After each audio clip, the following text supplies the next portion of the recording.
Hi there, I'm Lyndon Thorpe, and I'm an embodiment mentor, as you can see. And today we've got the Your Body is Your Business Plan Masterclass. And I hope a special guest is arriving soon. She's not arrived just yet, and she's on the island of Crete. So there may be internet problems, I guess. And I'm in Japan. So we'll see. She'll be here if she can. Anyway, let's get started. Abby Sheila is here with me, my wonderful loyal colleague. And today we're going to be unpacking perimenopause. That's been our theme this week, mainly because there's a panel in Northern India next week, and both Abby and I are speaking on this panel about perimenopause. So it's become a very important topic, and it is a very important topic. So without more ado, let me show you my video, my voiceless video, and let me, if you're new to the masterclass, then this is so everybody's included. So if you're ADHD or you respond better to visuals than to vocals, or you've got a hearing impairment or something like that, at least it will set the scene for you, and then you can always use captions. So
But today we've got Annie Eza from Seeds of Bliss. So a little bit of an introduction to bring her in. Yeah, she's the co-founder of Seeds of Bliss, and this is a global movement restoring human capacity in a world that demands permanent summer. I like that. And her work focuses on helping people carrying high responsibility recalibrate their nervous systems and leadership through a framework called seasonal capacity recalibration. We'll hear more about this in a moment. And after more than 10,000 client sessions across multiple healing and psychological modalities, Annie began observing a common pattern. Many capable leaders were living in chronic self-override. And this is what I've just been describing in my slideshow, pushing beyond their natural capacity for years before the body finally intervened. So today, through Seeds of Bliss, she helps individuals and organizations rebuild sustainable capacity so people can live and lead without abandoning themselves. Love it. So without more ado, let's bring Ebi Sheila and Annie onto the stage. There we are. Hi. Now, I think we know each other, so maybe you'll be quite comfortable to talk with each other. So yes, Ebi, down to you first. What do you think about the video? What did you get from it? I don't know. It didn't show at my end, and it didn't show on YouTube either. So I don't know if it showed on LinkedIn. Ooh. Well, don't worry. It didn't come up at all. We just saw. See, I'm watching it on YouTube. Okay, don't worry. I've got a version, which a PDF version, which I'll show you in a moment. Sorry about that. I don't know why. Some internet problem, I think. Yeah. So yeah, today we're going to talk about perimenopause. Okay, and basically, I've been really researching this recently, and I know Ebi Sheila has too. I'm really interested to see how Annie works with perimenopause. But yeah, suffice it to say, and I'll show you the slides in a moment, my contact with perimenopause is really about working with women who've really reached the end of their rope. I've had a few women who've just gone, crazy and gone deeply into burnout.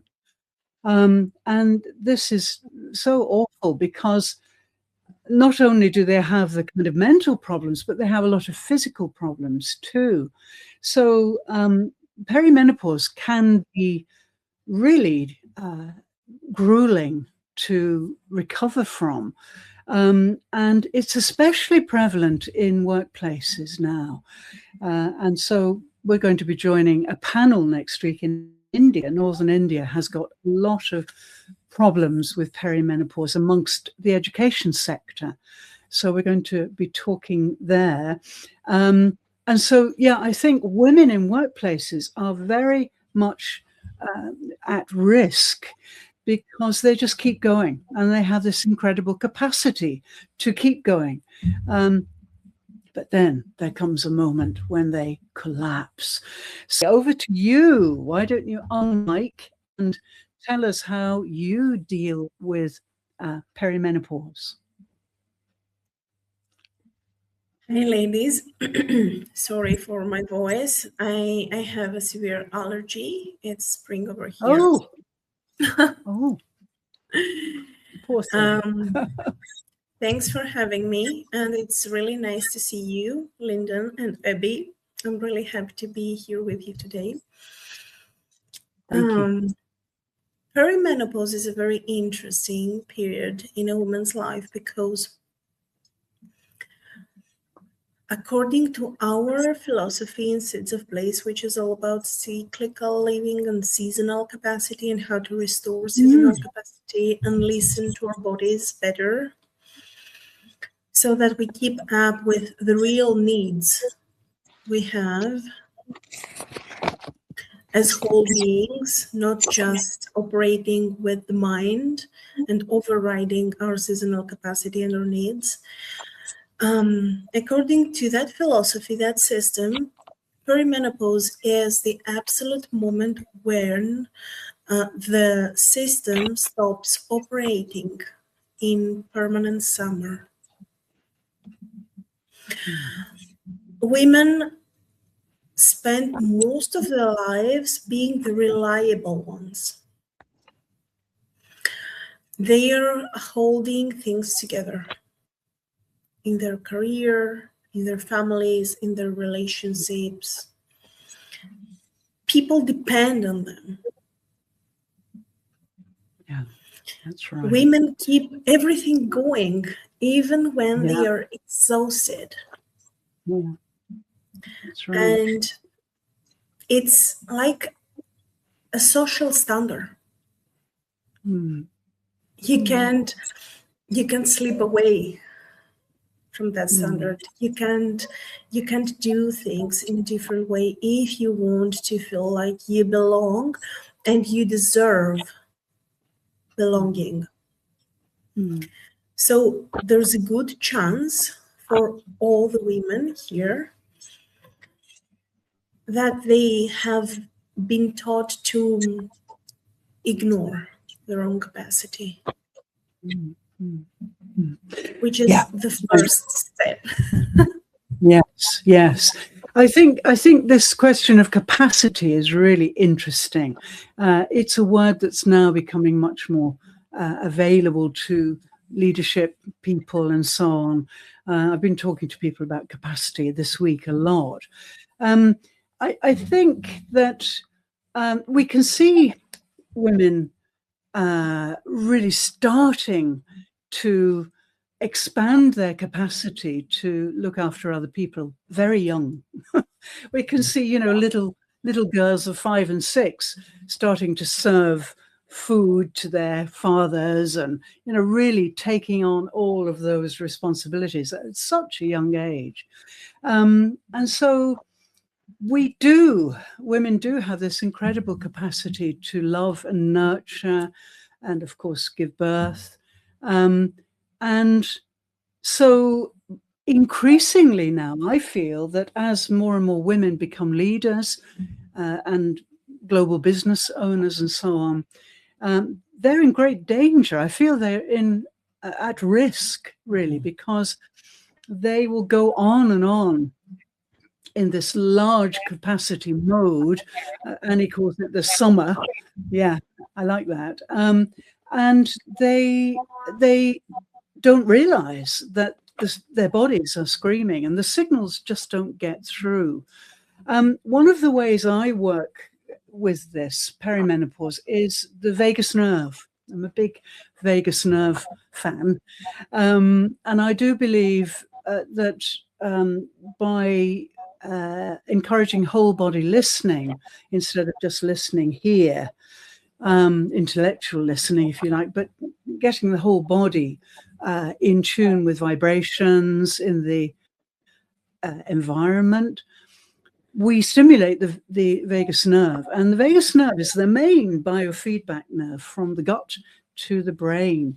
And so if the vagus nerve is in good shape, and I've known many tribal women, I've worked with quite a lot of indigenous people, tribal women have incredibly strong vagus nerves. And so they're so in tune with their bodies. And so, the more tone we have in the vagus nerve, the better chance we have of getting the signals. Abby, what about you? Any comments? You can hear me, right? Thank you. I really enjoy your talks and the learnings I get from here.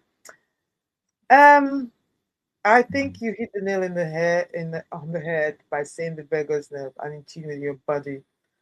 I think it's a very difficult thing to understand because there's lots of things happening in our bodies, and sometimes even the professionals get it wrong when it comes to menopause.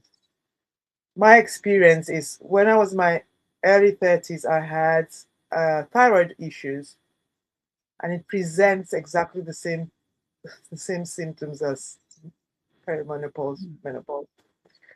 So the hormone, yeah. all about the hormone imbalance. So with thyroid issues, Yes. it's your hormone imbalance. And so you have Yes. all the sleep, the heat.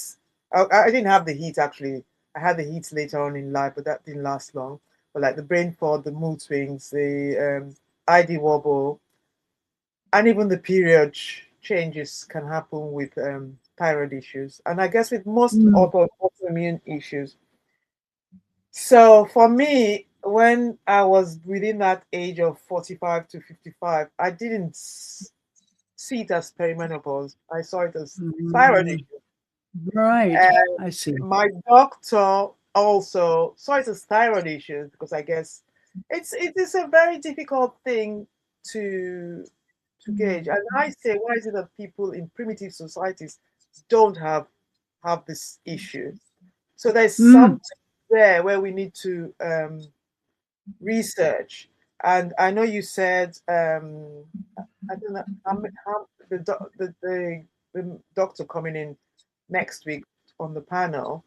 I know you said he deals with it in India, but this might, I think, it might apply mainly to people in the Western society, so people who are industrialized, because you find people who are don't have this.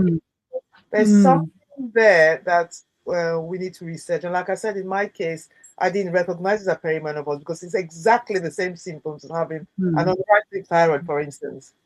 So the brain fog, the exhaustion, you feel really tired. And I think it's all to do with the vagus nerve and being in contact with who you are, your body. Because as women, as Annie pointed out too, I think this is nature because it's global, where we feel we have to do everything for everybody else apart from ourselves. Yeah, I mean, it's very strange, isn't it, really? I'll tell you a very funny story because, in Japan, I live in Japan, as you know, women here are incredible. They don't expect anything for themselves at all, even now. So when a woman gets married here, they literally do everything. The husband does nothing except go to work. From that point of view, it reminds me a little bit of Greece, Annie, because when I was in Greece, I was appalled by men sitting around drinking ouzo all day and women just doing absolutely everything. Awful. So in Japan, it's just the same in Japan, even now. And so when I first came to Japan, I was talent spotted by this lady who kind of followed me around. Now, I wasn't sure why she was following me. I was sure it wasn't to murder me, but she was following me around. Everywhere I went, she popped up. So I couldn't make it out. But then one day I went up to her and I said, are you following me? She said, yes. I said, why? She said, because I need your help. And I said, oh, right. I'd been in Japan about a week at this point. So I was kind of, culture shocked and all over the place. So I said, right, how can I help? So in very bad English, with a little bit of very bad Japanese from me, she told me that she was really sick. So I thought, well, I have to help her. So we went to the doctors together. And of course, when she came out of the doctor, she was so weak. And I went home with her. I took her home in a taxi. Got her home. And I still wasn't sure what was wrong with her.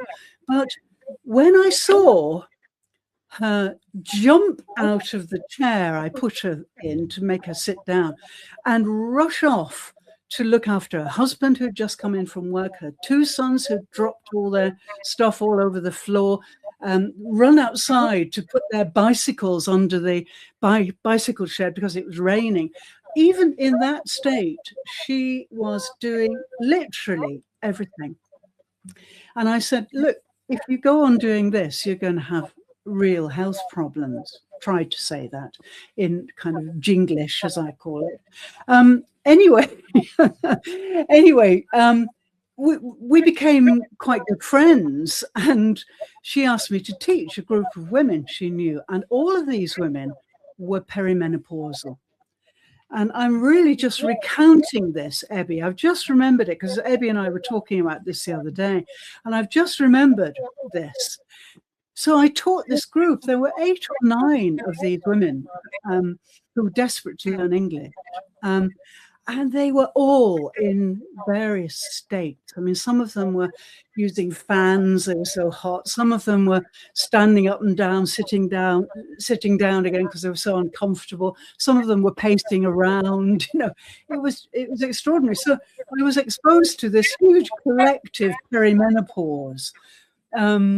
And of course, what I did, my instinct was to do some meditation work with them. So I just made everyone sit down, got them breathing, got their spines lengthening, and did a bit of healing work, really, although I didn't call it that.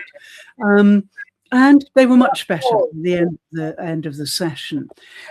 So, yeah, I think that women are driven by some incredible biological mechanism to feel that they are absolutely responsible for everything. And here in Japan, they're also responsible for money. So they deal with all the money side. Husband brings the salary. They deal with all of that as well. Extraordinary, extraordinary. So when you say primitive societies or other cultures perhaps don't experience this, I think any culture that's developed does. And why? Because of this. Because of what I call the limited mind. As you know, the brilliant but limited mind. Because I think everything becomes very psychological in the developed world and very materialistic. Was presence. So we're performing. We're always wanting to do. The natural things that we do, we feel to do as females. We do feel to do, but then I think we take on too much, and unfortunately, our counterparts let us take it because it's easier for them. So we take on more rather than being present. And what you did with that lady was bringing them back to presence by the meditation, as opposed to wanting to go and do, you know. It is difficult because if you want your place to be tidy, sometimes it's up to you. But you know, getting that balance, the vagus nerve, and being in tune with your bodies, you know, I think it's all about balance. I agree. Yeah. Oh, thank you. Dietchi is here. A comment from Dietchi. It's also important for men to understand. So a great discussion. Yeah, and this is my next point, really, because I'm sure. Annie's got lots to say about this, but I know she's struggling with her throat at the moment. So I would like to say that I think it's time to let the cat out of the bag and stop pretending that men don't know anything about this kind of thing, you know. And that's why I've been so open today about, you know, periods and so on. Men just have to accept that this is what we have to do in order to bear children. And so, yeah, I'm hoping we can talk to more and more men. This week I ran a poll on LinkedIn, and many men responded, and it was very interesting. I'll be publishing the results of that this week. They're very interested to learn. And a couple of them said to me, oh, but nobody ever tells me about this. No one tells me about this thing that women have to tolerate. And I think, I don't know what you think, Annie, but I think many women are very secretive about it and very, maybe a bit embarrassed by it. I don't know. What do you think, Annie? Okay, I have lots of things to share about what you were discussing earlier about Greece and the culture here. It was really very rough for women in generations in the past. I remember how my grandma did everything in the household. But something shifted in the next generations, because I remember my dad, who was only a generation after my grandparents, taking up a lot of responsibility around cooking, washing the dishes, running errands for the household, and he even took up more responsibilities so that my mom could complete her master degree. So within a generation, we witnessed a huge transformation, which is not like very common still, but me being brought up in a household and a family like that, I never thought that I could be with a man that did nothing in the household. And all my life partners so far, they were cooking, they were doing things around the house, they were taking care of things equally with me. So I think this is very important, and it's our responsibility to spread the word and help people see beyond the separation between men and women, because we are all human beings. We have different biological structure and functions, but this is just a matter of education and understanding. If I do not really know how you're operating because you have different biological sex, then everything is like a myth. It's being silenced. It's being something scary.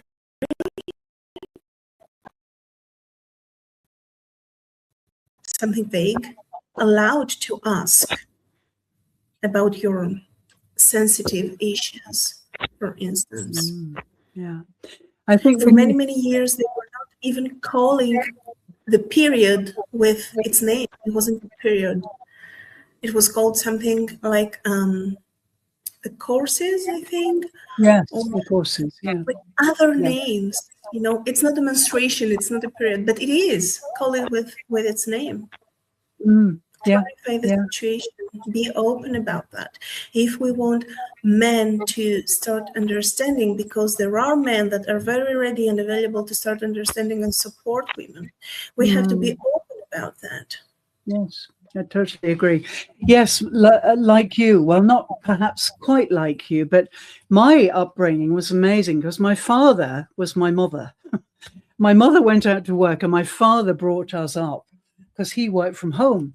And he knew everything. I didn't hide anything from him at all. He went out and bought what I needed for me, you know. So there was a huge transparency there. And my mother's menopause, he knew all about it. He entered into it. And in fact, it was really interesting because my mother got pregnant at the age of 46.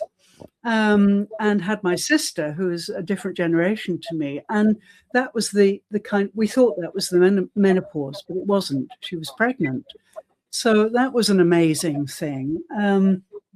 So I think transparency is so important in every way, but I especially feel it is so with these issues. And so, Annie, when you work with somebody in perimenopause, what kind of things do you do with them? Okay, the first thing is to understand that human beings, we are seasonal beings.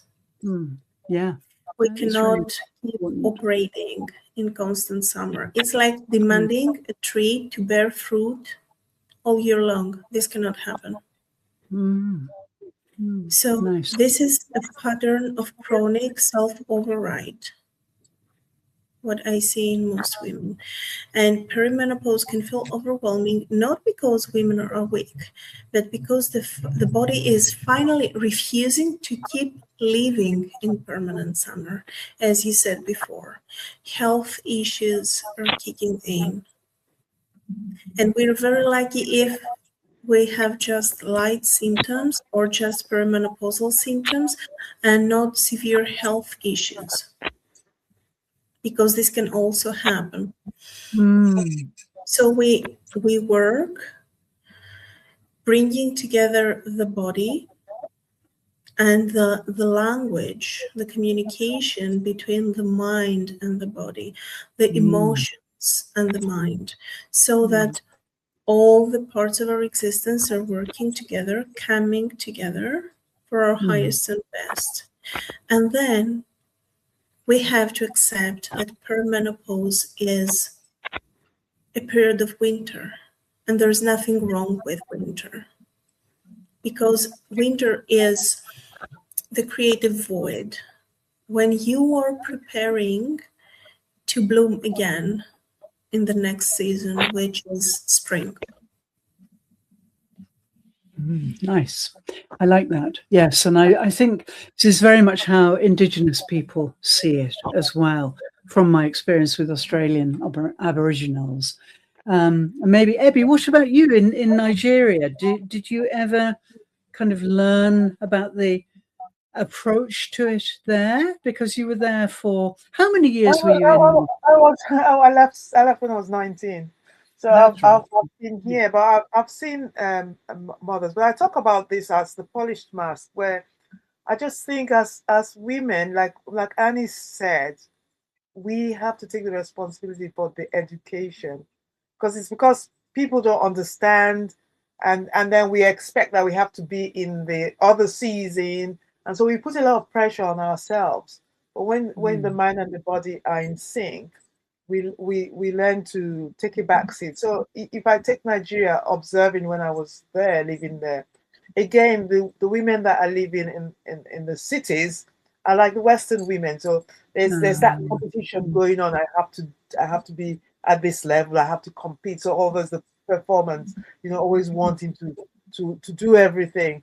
There you get more help because it's more, I don't know what's the word you use. You get more family help, so it does help because you've got house helps, then you've got family around that will help you. Whereas in the West, it's more difficult because if you've got children, you're on your own with your children. Whereas there, you've got people helping. So I think in terms of that, they have more of a chance to relax. So even though they're living a Western type of life, but they have more of a chance to take the pause and relax because they have somebody that can go do the shopping for them or somebody that can help them with the cooking.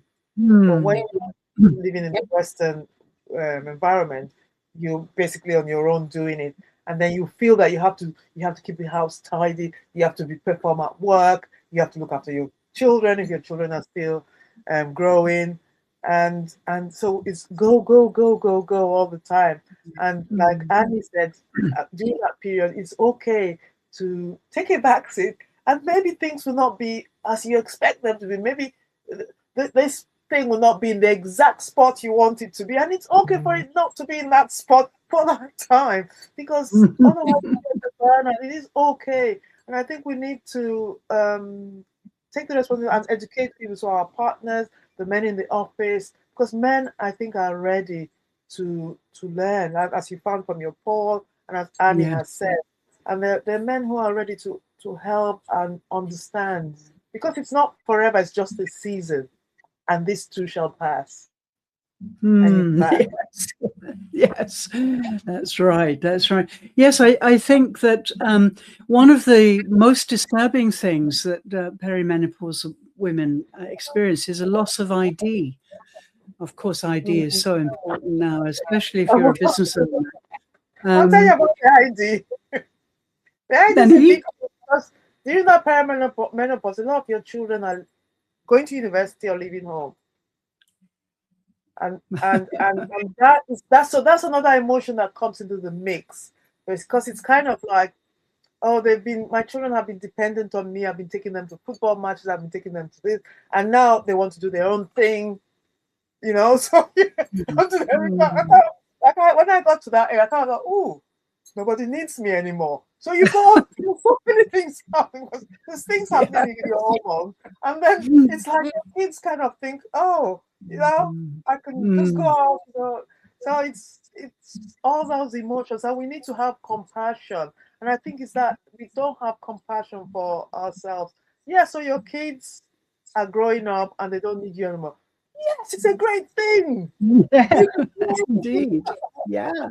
Celebrate. You don't have to worry. And yet, I think we're not compassion with ourselves. You know, we're not loving ourselves, so we're putting too much strain on ourselves. So we need to understand what we're going through, like Annie said, and then we need to educate people what we're going through. And this is seasonal and will pass. Yeah. Yes, I totally agree. And I think that it's the role demarcation that really needs to change, and is changing. It is changing. And I've certainly seen that with my family, because my brother is a mother. He's like my father. So he brought up the kids. And my brother-in-law, who's married to my sister, also the same. So they, as Annie said, they both really share everything. There's no isolation like there used to be. So things are changing, but I think if we can get away from roles, then you know, we're going to stand a chance of really communicating what's happening to our bodies. Of course, men have changes too, and that's important, that they can talk about that they can, you know, live their changes and share them with their partner, if the partner's a woman. So I think transparency and roles are very important. But yes, in the workplace, I think this is a real problem, because, of course, many women are being sacked or fired because they're not performing well, because they're perimenopausal or they're menopausal. And I've come across a few cases recently of that happening. Not so much in UK, because there are such strict laws there about dismissal, but in the States, where everything is such a mess anyway at the moment. And so I think it's really important for workplace culture that we get this out in the open, and that Sorry, can I just interject there?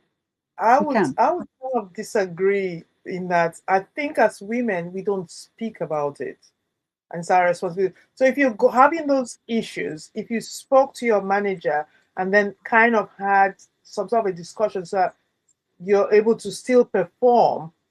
But when you this is what I talk about with the polished marks. So we feel that we always have to perform, and so we don't say what we're going through. Because if somebody doesn't know that maybe you need more time, or you need to space it out that way, or you don't need to take on that role at this time. Maybe at this time I need to recognize that I need to take on a less role, you know, because if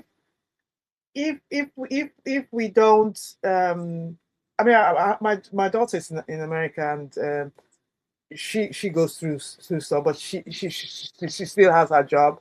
So I don't know. I think sometimes if you don't talk about what you're going through and manage the expectations, or you keep taking on more, because as women, I think sometimes we're trying to prove a fact that we can take on these things, even though no, so I think it's a two-way thing. It's not, you can't, and people are different. I know women who their husbands want to change a nappy, and they'll say no because they don't trust that you can change the nappy.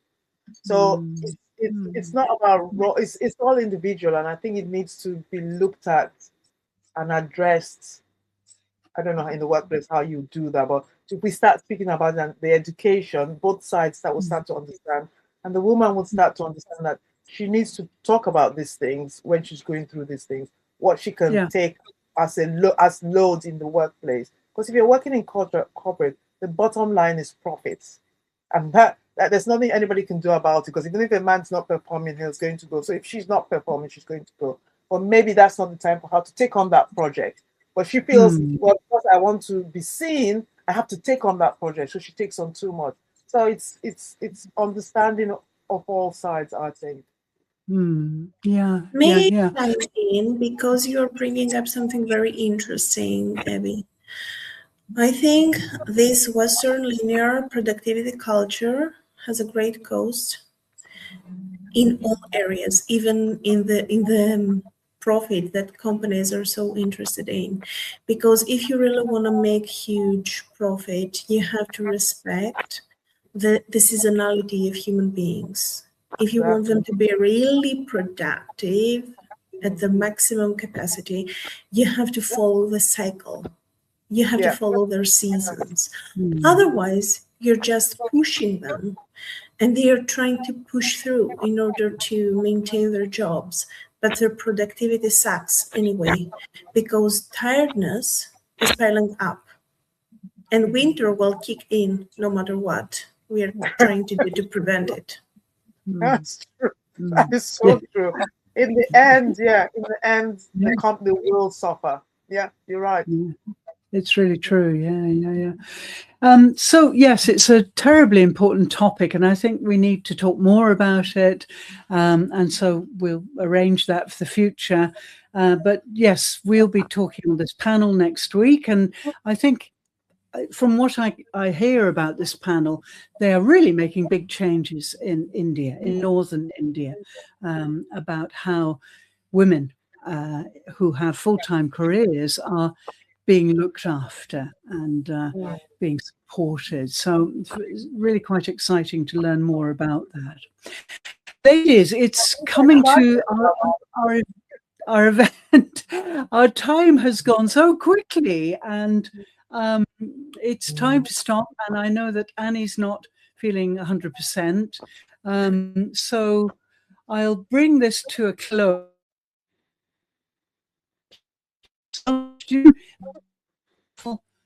Thought with our audience, LinkedIn members, YouTubers, about this topic. Abby, what about you? Sorry, you broke up. What was the question? Oh, really? Do you want to leave a final thought for our audience?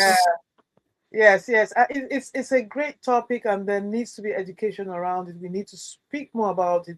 It's really great. I'm really looking forward to what they're doing to hear what they're doing in India, because in the corporate world, as Annie said, we do need the women's parts, because to be able to have a productive environment, a productive and happy environment, which makes people produce even more.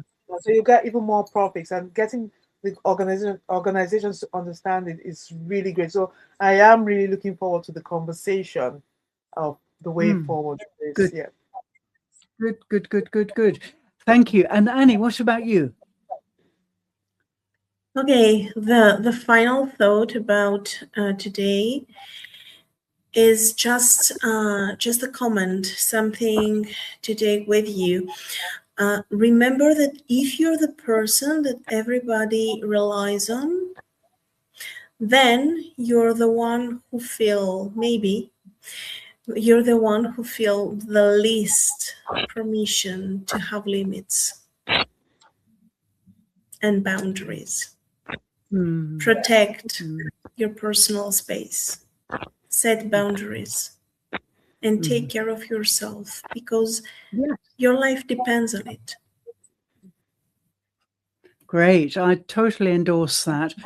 Yes, everything comes back to self, as Abby and I are always saying. It all starts with self. It all ends with self. You know, we come into the world alone. We go out of the world alone, in some ways, at some levels. So it's so important to look after yourself first before you spend all your energy looking after others.